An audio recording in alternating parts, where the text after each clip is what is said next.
Ladies and gentlemen, welcome back to Horror Analysis with me, Drew.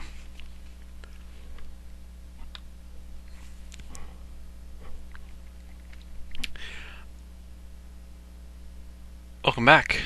It's been a while for me. I've been doing other stuff. I've been putting this to the side, but we did finish the big section of history of horror. And now we're on to our next section, second to last section, horror anthropology, or horror sociology. Actually, it's sociocultural anthropology, according to Wikipedia, what I'm aiming at. Horror anthropology, or horror in or by different cultures. I've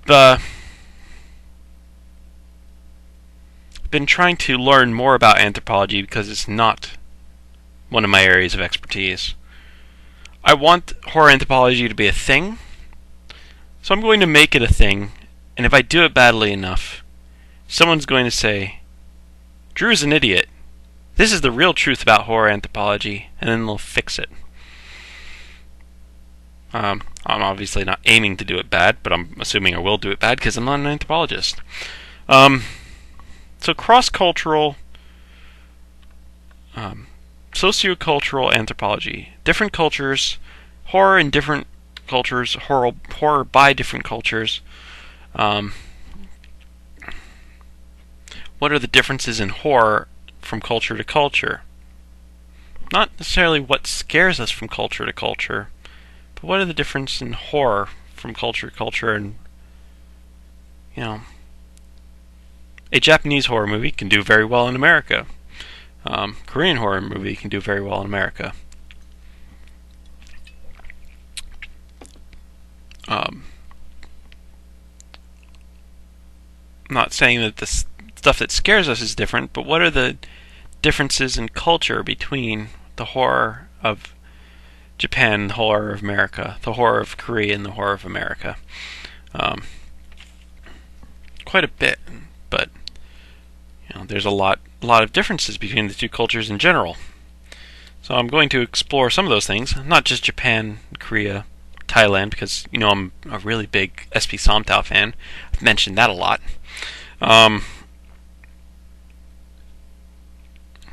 Sorry, I'm playing around with stuff in my hands. But I want to figure out some other stuff too. I'll probably do it very badly. I apologize. I'm trying. I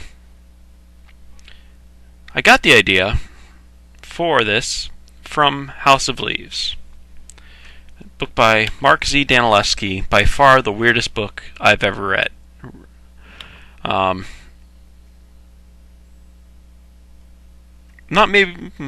Possibly not the most disturbing book. Some people say that, Crooked Little Vein by Warren Ellis is weirder, or they say Horns is weirder by Joe Hill. I think Horns is more disturbing than Crooked Little Vein, but I think neither of them are as weird as House of Leaves. It's just a very strange book. At heart, it's a ghost story or a haunted house story. Haunted house caught in film, sort of in the vein of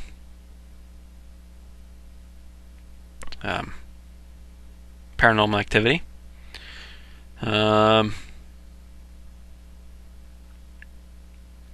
Sort of. So, but one of the characters, it's a fiction, but it's odd. It's a lot of start and stops because the book is really weird. I'm not going to give you a synopsis of the book because it's just too strange. It'll just confuse you. If you haven't read it, read it. It's fantastic. It'll take you a month. I actually lent this book to a friend for quite a few months, and I finally just got it back a week ago. Actually, it was a week ago. In the book, the girlfriend of the main character, Davidson. Karen Green is the girlfriend. She's a model or something. She's sort of famous. So she's going around and interviewing famous people. Because she can. About the stuff that's coming out. The video that's been going around. Because of the stuff that was filmed in her house with her kids.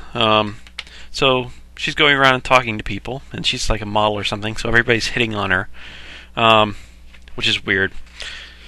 But she's talking to people and trying to find out stuff about what's going on in her house. She talks to Stephen King because, Stephen King, it's a haunted house. She thinks it's a haunted house, so she wants to talk to Stephen King about haunted houseness. She talks to Stanley Kubrick, the director of The Shining, the original. Basically for the same reasons. She talks to Hunter S. Thompson because who wouldn't if they had the chance? She talks to industrial engineers because in this haunted house the walls keep moving around. It's actually bigger on the inside than it is on the outside. And she wanted to talk to an engineer. What's not in construction engineer? Structural engineer. I knew I'd get the word right one of these times. About walls and stuff like that. She talks to a playwright about the monster. And the British playwright doesn't like it. Then she talks to an American literature professor, and the American literature professor likes it. And what the American literature professor says is basically, I know why the British guy doesn't like it, because it's not a British monster, it's an American monster. And there's a difference between... Sort of got the idea in my head that there's a difference between British ghosts and American ghosts. British are traditionalists. They still like their ghosts. Was it decked in crepe and cobweb? This is page 357. The entirety of House of Leaves, talking about horror anthropology, is the very bottom. Oops, dropped the thing. The very bottom of page 356. Here down, and then here down to there. So, huge amount of reading for this. Actually, I did make photocopies of it. This here, and then this here. Huge amount. I recommend the book. Read it. It's fantastic. Page 356, 357 is where this is. Brits still prefer still prefer their ghosts decked in crepe and cobweb, candelabra in one hand. Your monster, however, is purely American. Edgeless, for one thing. Something a compendium of diverse cultures definitely requires. You can't identify this creature with any one group. Its individuality is imperceptible. And like the dark side of the moon, invisible, but not without influence. That's it.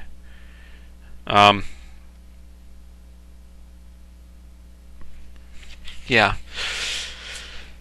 Oops. That page I dropped. There we go. Such a weird book. Oh my goodness.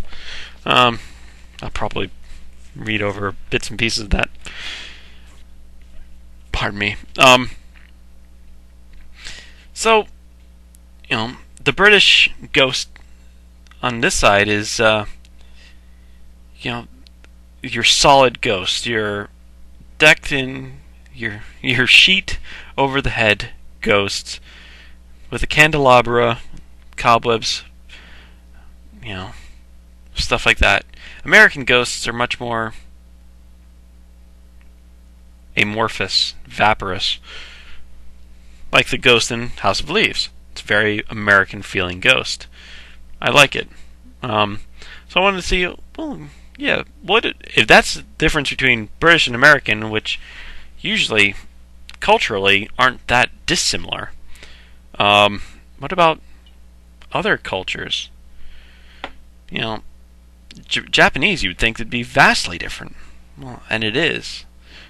But it still translates. The Ring and The Grudge in the 90s were based on Ringu and Ju-on The Grudge, which are Japanese movies. Let's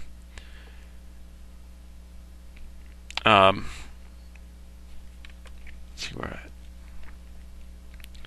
what's the quintessential Japanese ghost? What's the quintessential Korean ghost? French, German. There'd be differences in those cultures as well. South American, Native American, African. I can't find anything on African ghost stories. I can't find anything on Aboriginal Australian ghost stories. Native American, I would love to. They're blank spots in what would otherwise be a hole-filled study. But I would love to find that stuff. This has been mulling around in my head. I read this book about 6 years ago, and it's been mulling around in my head since then. I've been trying to figure out how to do that. There's two methods I'm going to use. Horror as affected by the dominant religion of the region, which of course would influence the worldview of that region quite significantly. And then horror differences affected through differences in the culture's histories. Guy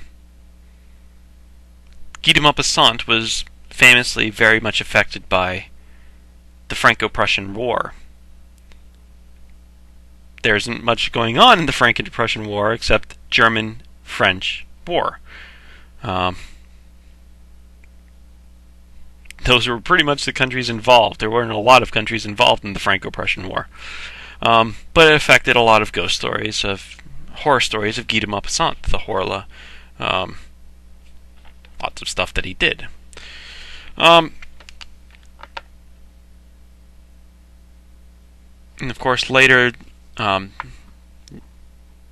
people were affected, influenced by Guy de Maupassant, were affected by other things, like Fitzjames O'Brien was a Guy de Maupassant student of Guy de Maupassant, or heavily influenced. Let's go with that, for lack of a better term. And he was also a soldier and died in the American Civil War. And also came from Ireland, so he has that cultural influence. So he's a bit of a mix. What's the difference between Irish and English ghosts? There's probably a lot that could be said there, but I can't get into it now.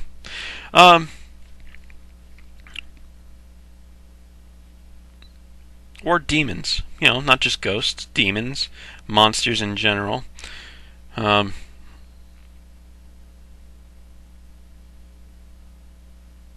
Vampires. There's American vampires versus British vampires versus South American vampires versus, what was it, Pakistan film industry. Not usually known as well as Indian film industry, but they had a Dracula version that was very different from what I understood of it, which I wasn't able to understand much. I hadn't seen it, but I did read about it. A lot of these things I haven't seen, obviously. So I'm just trying to find, there's different religions around, and there's different cultures around. British and Americans do share very similar religions, for the majority. There's not a lot of difference between France and German in the religious areas, but they have diverse cultural differences because they have diverse historical differences. And sometimes just the region itself causes differences, but that's not something I'm going to be able to understand. History I can deal with, religion I can understand. The actual region itself influencing things I can't deal with. That's beyond me. So we're going to skip that part of it. So I'm going to go region by region. I'm going to basically start the next video with Japan, Korea, China, Thailand,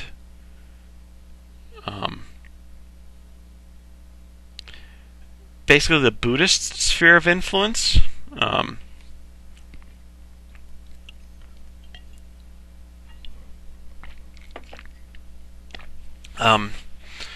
Yeah, the Buddhist sphere of influence being, and then even into the Pacific Islands, Philippines would have some Buddhist influence as well.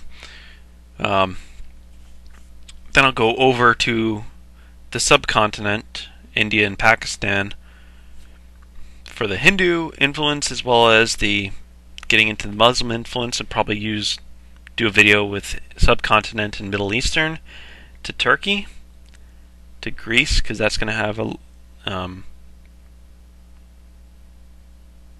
maybe not to Greece, but to Turkey for the Muslim Islamic worldview, and try to go over that.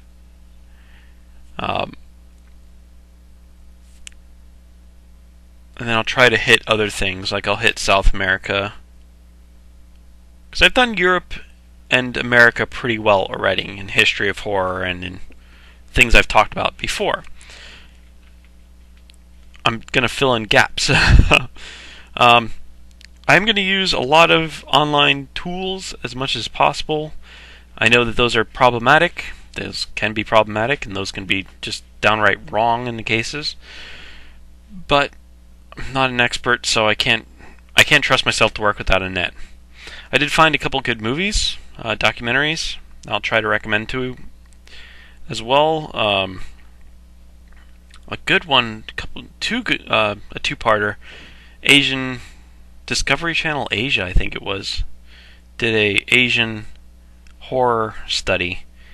The first ones being Korea and Japan. Then the next one's being Thailand, Malaysia. No. Thailand, Philippines, China. Something else.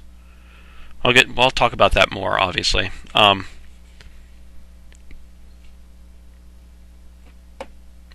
Yeah, so I lost my place. We'll talk about South America. Coffin Joe, being one of the main South American movie monsters, or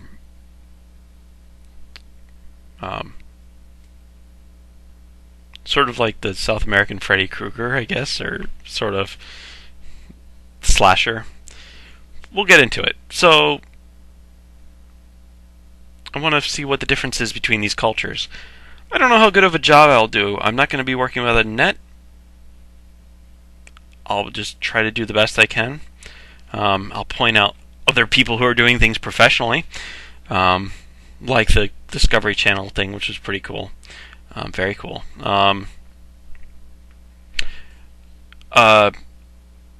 There was the History of Horror DVDs, History of Horror BBC4 thing done by,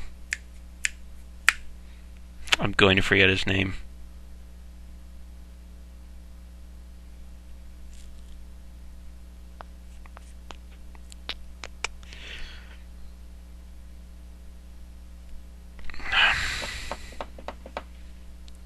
Mark Gaddis. Good job, Drew. And then he also did, after History of Horror, he did Horror Europa, where he goes from area to area in Europe and talks about different things, different movies. He's a very movie-oriented guy. He's in the film industry anyway, being an actor and producer, television as well. He did the Sherlock.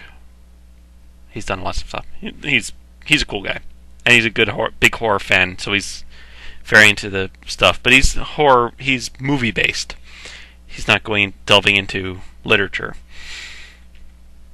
But he did a nice little section on horror European continent, because it's not British, obviously. But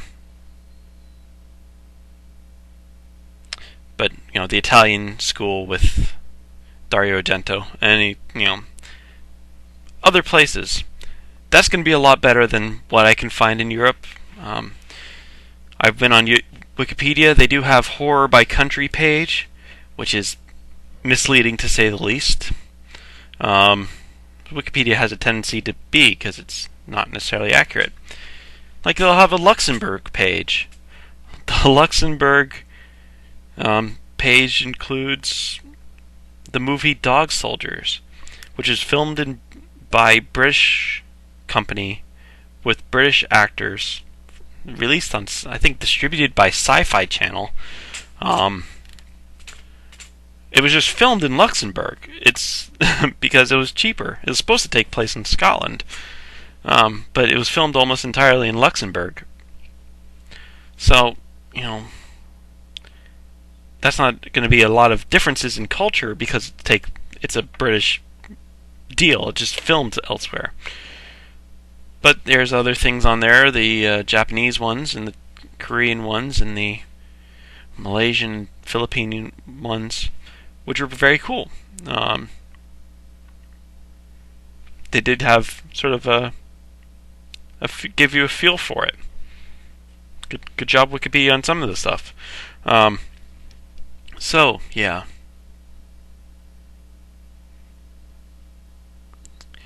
So, anthropology definition I had here. It's a social science. It has been distinguished from other social sciences by its emphasis on in-depth examination of context, cross-cultural comparisons, and the importance it places on participant observation or long-term experimental immersion in the area of research. Cultural anthropology, in particular, has emphasized cultural relativity, holism, and the use of findings to frame cultural critiques. I think that's from Wikipedia.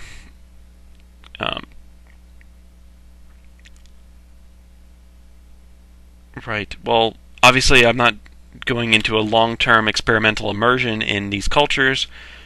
I'm basically focusing on cross-cultural comparisons, cultural relativity. Holism I'm not going to get too much into, just because it's too much. Holistic.